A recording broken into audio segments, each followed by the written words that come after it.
Hasilnya tuh luar biasa, saudara. Karena sampai dokter pun geleng-geleng kepala gitu loh. Wah, nggak mungkin ini bisa terjadi gitu. Tapi saya percaya bagi Tuhan Yesus kita tidak ada yang tidak mungkin ya. Tidak ada yang mustahil. Asal kita percaya, berharap penuh hanya kepada Tuhan. Sobat Miracle TV, nama saya Evangelis Rahmagung Sembodo. Nah, saya mau saksikan pada pagi hari ini adalah mengenai kebaikan Tuhan, kedahsyatan Tuhan Yesus Allah kita yang saya alami dalam kehidupan saya. Nah, mungkin Sobat Miracle sudah pernah dengar kesaksian saya sebelumnya di tahun 2023, dan ini ada yang terbaru, saudara. Jadi, memang saya mau sampaikan sedikit apa yang lalu, dan itu biar nyambung dengan apa yang terbaru saat ini. Jadi, waktu itu ketika saya pulang check up dari RS Darmais, tepatnya tanggal 7 Agustus 2024 kemarin, ketika saya naik kereta, itu saya sangat dengar suara jelas, Tuhan bicara, "Nak, kamu sampaikan ini kepada siapapun yang kamu temui dan kepada orang-orang yang pernah kamu temui di tahun lalu, di tahun 2023. Dan melalui Miracle TV ini saya sampaikan yang terbaru." Nah, jadi kalau mungkin saudara yang belum pernah dengar saksian sebelumnya, saya adalah pasien kanker darah atau leukemia yang hidup dan sehat se-Indonesia di tahun 2022, semua karena Tuhan Yesus. Nah, jadi waktu saya sudah pernah meninggal, mati suri ya, tanggal 5 September 2022, jam setengah 3 pagi di ruang ICU RS Darmais. Nah, ketika itu saya divonis oleh dokter terkena kanker darah atau leukemia, itu tepat tanggal 8 Juli 2022. 8 Juli 2022. Dengan gejala-gejalanya itu kulit saya menghitam, terus keluar darah dari telinga, dari hidung, dari mata, ya kan, terus juga berat badan menyusut, terus urat-urat di tangan tuh bermunculan waktu itu dari Januari sampai dengan bulan Mei 2022, dan saya masih tetap melayani pekerjaan Tuhan. Saya worship leader waktu itu ya. Di Juni, Juli, Agustus 2022 menggunakan masker oksigen, saya melayani Tuhan, dan puji nama Tuhan, oleh karena kemurahan Tuhan, saya masih sehat sampai saat ini, semua karena anugerah Tuhan, karena kebaikan Tuhan. Karena waktu itu sempat Tuhan Yesus mengunjungi saya, mendatangi saya di ruang ICU RS Darmais, dan dia memperdengarkan suaranya di telinga saya. Dibilang gini, "Berserah, Nak, aku yang bekerja bagimu, aku tidak meninggalkanmu, aku akan pakai kamu menjadi saksiku yang hidup bagi banyak orang, aku yang akan melengkapimu." Itu kata Tuhan. Nah, seperti itu yang Tuhan nyatakan. Bahkan sampai saat ini, sampai sekarang ini, saya banyak memberikan edukasi bagi penyintas kanker di Indonesia, gitu. Kanker jenis apapun. Ya, oleh karena kemurahan Tuhan, saya saksikan kedahsyatan Tuhan Yesus Allah kita yang hidup, bahwa kuasanya dahulu, sekarang, selamanya tidak berubah. Begitu, saudara.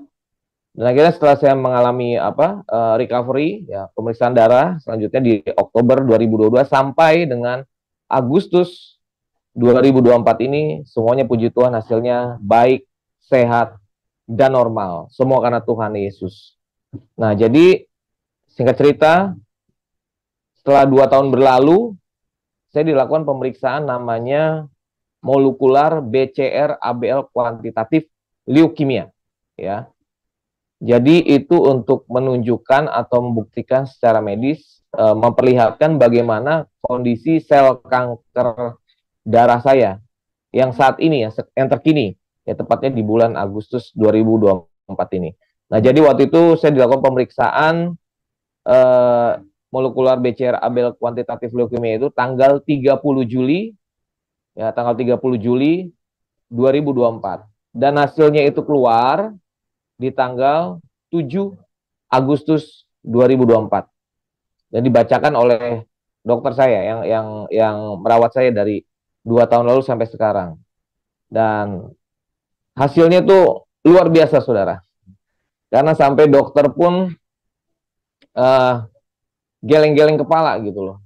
Wah, nggak mungkin ini bisa terjadi gitu. Tapi saya percaya bagi Tuhan Yesus kita tidak ada yang tidak mungkin ya. Tidak ada yang mustahil. Asal kita percaya, berharap penuh hanya kepada Tuhan. Jadi sebelum tanggal 7 Agustus 2024 itu dibacakan, 7 hari sebelumnya, itu saya sudah baca artikel-artikel kedokteran, jurnal-jurnal kedokteran dari berbagai negara gitu, mengenai leukemia ini gitu kan, dan pemeriksaan molekular BCR-ABL kuantitatif ini. Dan akhirnya waktu pas saya datang tanggal 7 Agustus 2024 ke RS Darmais bertemu dengan dokter, didampingi kakak ipar saya waktu itu. Ketika dokter membacakan, jujur saya deg-degan loh.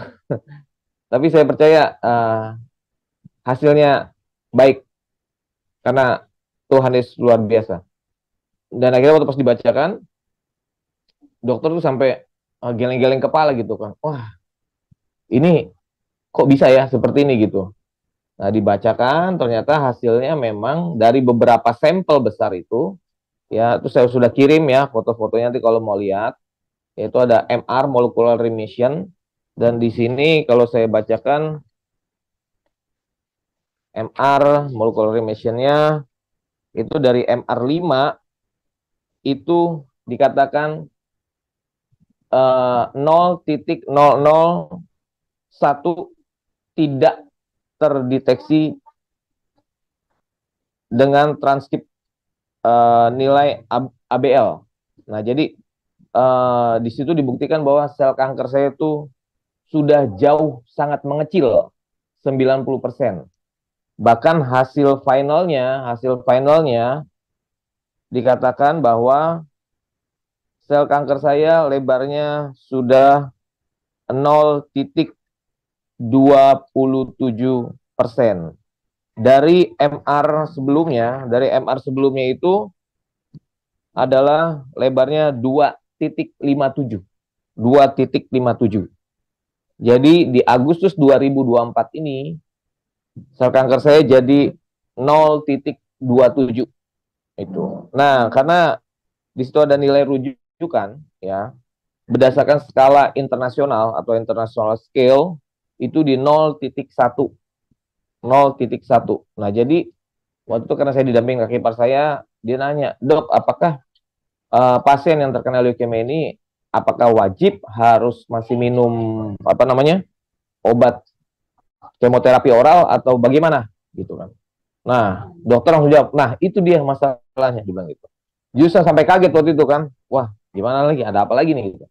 Dan ternyata dokter bilang bahwa untuk sampai saat ini kami para dokter ya, para profesor yang ahli di bidang ini di seluruh dunia ini masih memperdebatkan yang di 0,1% ini. Apakah pasien masih harus minum obat kemoterapi oral atau tidak gitu. Nah, tiba-tiba saya dikasih hikmat, dikasih wisdom sama Tuhan tuh. Dikasih hikmat, dikasih wisdom sama Tuhan. Saya percaya Tuhan bisa buat ini jadi 0%. Tuhan bisa buat ini jadi 0%. Ya. Karena pada intinya dokter sudah tidak punya jawaban gitu loh. Karena mereka memutuskan dan masih dalam perdebatan di 0,1% tadi gitu. Nah, akhirnya dokter bilang, oke, kalau gitu nanti di Januari 2025 kita akan melakukan lagi namanya pemeriksaan molekular BCR-ABL kuantitatif leukemia. Dan saya percaya ya, hasilnya itu sudah 0%. Dan biar nama Tuhan Yesus dimuliakan. Karena kalau kita bicara dengan para ilmuwan atau pramedis, itu harus kita bukti secara empiris, secara angka gitu. Nah, jadi nanti doakan semua sobat Michael, saya akan melakukan pemeriksaan lagi di Januari 2025. Dan saya percaya hasilnya sudah 0%. Dan ketika saya sampaikan ini nanti, ya, suka tidak suka, mau tidak mau, terima ataupun tidak terima, mereka harus percaya bahwa Tuhan Yesus yang kita sembah, Dia Allah kita yang hidup, dan kuasanya sungguh nyata. Dan ketika 0% ini, saya tidak perlu diperdebatkan lagi, minum atau tidak. Ya intinya sudah tidak perlu minum obat lagi, obat oral kemoterapi lagi kalau sudah 0%. Karena saya masih ada 0,27 tadi kan, 27%. Saya dapat hikmatnya gini dari Tuhan. Tuhan itu mencintai proses. Gitu. bukan suatu hasil yang instan, ya. Kita tahu semua Tuhan menciptakan langit dan bumi itu kan ada prosesnya dari hari pertama sampai hari ketujuh, seperti itu kan. Dan kalau ini masih ada, ini udah kecil sekali, udah kecil banget 0,27, dan memang hitungannya sudah sembuh gitu.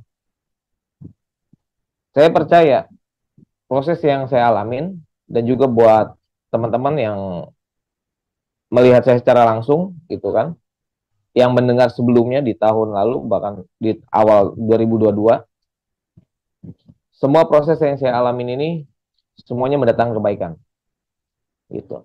Jadi kalau kita mencintai proses yang Tuhan izinkan itu terjadi dalam hidup kita, maka saya percaya terobosan itu pasti akan terjadi dalam hidup saya juga dalam hidup saudara. Ya, karena kalau kita mencintai prosesnya, ya, saya percaya mujizat Tuhan itu pasti akan dinyatakan. Gitu saudara. Jangan kita hanya mau mujizatnya aja, tapi prosesnya nggak mau, ya kan? Nikmatin prosesnya, Tuhan menyatakan mujizatnya. Karena Tuhan juga menyembuhkan orang sakit, ya contoh kayak di Alkitab itu ya, yang buta tuh, Bartomeus, dia juga butuh proses, butuh waktu gitu loh, nggak langsung sembuh. Memang ada yang langsung sembuh, nah, itu masing-masing beda-beda ya caranya. Dan melalui peristiwa ini, saya percaya nama Tuhan Yesus semakin dimuliakan, dan untuk membuktikan kepada dunia di luar sana bahwa benar Tuhan Yesus kita tuh kuasanya dahulu, sekarang, selamanya tidak pernah berubah. Begitu saudara. Ya, saya dikasih satu ayat firman Tuhan yang pernah Tuhan sampaikan waktu itu di Mazmur 37 ayat 5, serahkanlah hidupmu kepada Tuhan dan percayalah kepadanya, maka ia akan bertindak. Jadi serahkan apa yang menjadi pergumulan dalam hidupmu masing-masing. Jika mengalami sama seperti saya, ya, jangan berputus asa, ya. Tetap berserah penuh total sama Tuhan, bersyukur, ya. Dan juga kalau teman-teman yang mengalami penyakit kanker ya khususnya ya, jangan fokus kepada sakit penyakitnya, tapi fokuslah kepada Tuhan gitu. Karena hidup mati kita kan semua di tangan Tuhan gitu. Jadi nggak harus juga dengan kanker orang itu akan meninggal, enggak juga gitu loh. Jadi tetap berserah, percaya, berharap penuh kepada Tuhan, karena masa depan itu sungguh ada, dan harapanmu dalam Tuhan tuh nggak akan pernah hilang. Tuhan Yesus nggak pernah mengecewakan. Kalaupun sampai misalnya Sobat Miracle misalnya dia mengalami sakit kanker, terus nggak sembuh, katakanlah dipanggil Tuhan, ya itu mungkin waktunya udah selesai buat Anda gitu. Tapi kalau masih terus bertahan dan berlanjut sampai saat ini, berarti kan ada maksud Tuhan, di mana saya dan kita semua ditunjuk Tuhan, dipilih Tuhan untuk menjadi saksinya hidup bagi banyak orang. Minta kekuatan, keberanian dari Tuhan, karena itu cuma satu-satunya jalan. Gitu loh. Kalau tips sederhananya, kalau yang saya lakukan dalam kehidupan sehari-hari, dalam berjuang menghadapi kanker ini, rajinlah baca firman Tuhan. Tuh, baca firman Tuhan, ya. Jadi baca firman Tuhan itu bukan diam, tapi baca firman Tuhan sambil diperkatakan gitu, supaya apa? Telinga itu dengar. Karena iman timbul dari pendengaran, pendengaran akan firman Tuhan. Jadi kita baca firman Tuhan tiap hari, ataupun bisa dengar khotbah-khotbah dari hamba-hamba Tuhan di YouTube, dimanapun, dengar. Jadi supaya iman kita tuh bangkit. Saya juga sering, tiap hari, nyanyi-nyanyi pujian. Ya karena saya juga worship leader, bukan karena saya worship leader ya. Tapi saya tetap itu saya nyanyi gitu. Di situ jadi apa ya? Imun kita naik, terus juga jadi semangat kita terus on sama Tuhan dan andalkan Tuhan. Saya percaya kekuatan dari Tuhan itu yang menjadi sumber sukacita kita. Begitu saudara. Itu aja kesaksian singkat saya. Kiranya memberkati buat teman-teman TV khususnya. God bless you.